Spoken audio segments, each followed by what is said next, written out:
Sorry guys, it's been a couple days since I last posted, but it's doing Camus back with another video.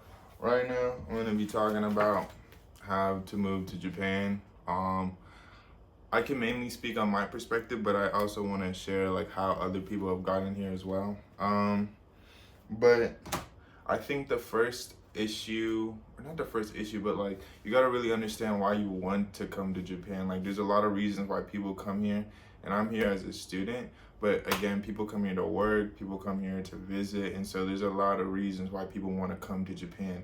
So you gotta figure out why you want to come to Japan, and then that would help you like expedite the process. You know what I mean? Because there's a lot less stuff that you have to do for certain types of visas, and so yeah, keep that in mind. I say step number one is just to save your money for like you would for any trip or like any type of adventure abroad.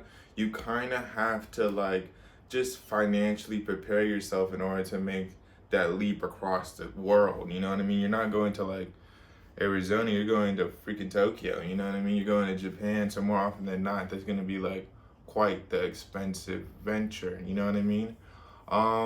And even beyond just like what you might expect to pay, the Japanese government and the Japanese embassies, wherever you might be, will require you to actually save up like 4 million yen. And then you have to be able to say that, like, you got to be able to express that you have 4 million yen's worth of whatever currency you're coming in with. So, like, in my case, I'm coming from the United States. I was like around $20,000. And so, if you don't personally have it, but sometimes you might be able to get someone to like sponsor you. So, like, um, I was someone around me was able to do it, and so I was able to come to Japan with the vouching that they had enough money in the case that like and it kind of just acts as an insurance, not just for you but also like the Japanese government, where like knowing that you had 4 million yen of whatever currency you're coming in with available to you to make like one, maybe like moving into an apartment like the one that I'm in right now, go smoother. In case you need to fly back to your country for whatever reason, that financial viability once you enter the country is very important for Japanese government. And so that's why you need to be able to have a big statement that like, how should I say, explicitly depicts that you're financially able to do that. So I think step one to me is definitely just making sure you save, especially like if the more time that you have, the more money that you could put aside for this venture, whether it be for work or for being a student.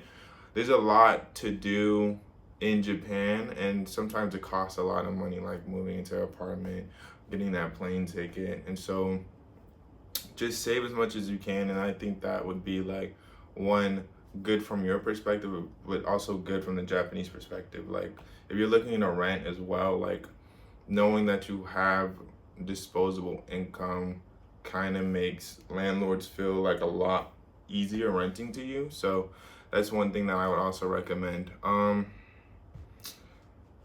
After you save up a lot of money, you still need to apply for your visa.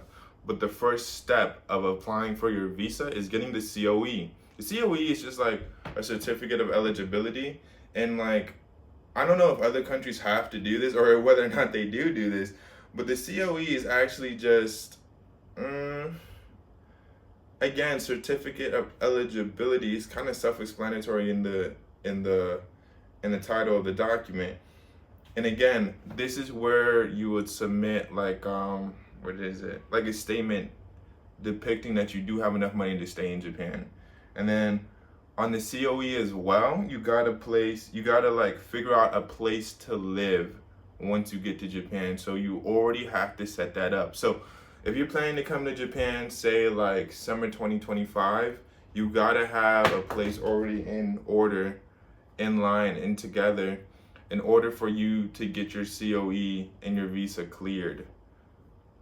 Because you can't just go there and then like figure out something. You know what I mean? They need to know where you're going to be staying in order for you to get your COE and visa cleared. And then you need a visa sponsor. Um, I think this is gonna be very like important because sometimes this could really help you understand where you're going to live as well. So like for many students that came into Japan this year, they stayed at a dorm. So like their visa sponsor and their place of living were kind of like all together. It all happened at the same time. You know what I mean? And this can happen for a lot of people. Like whether it be like you're working or student or anything. Um, More often than not, the people that are sponsoring your visa will be able to help you find housing. You know what I mean? And so if you're a student, ask your school for housing. If you're a kaishain or an employee that works in an office or whatever, make sure you ask your company to see if they could do anything to help you find housing. And then sometimes companies even offer to pay for your housing and whatnot. So that's something that I would also look out for. And so that visa and place to live kind of go in tandem. But I know for me, I was just sponsored by my school and then I found my own place to live. So my situation is a little bit different, but more often than not, you'll be able to find something through whoever is sponsoring your visa.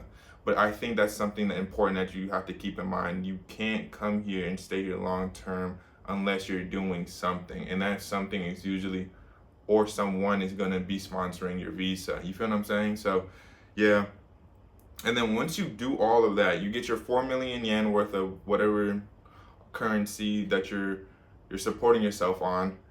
You depict that to the Japanese embassy and government and the COE. You have a place to live and a visa sponsor.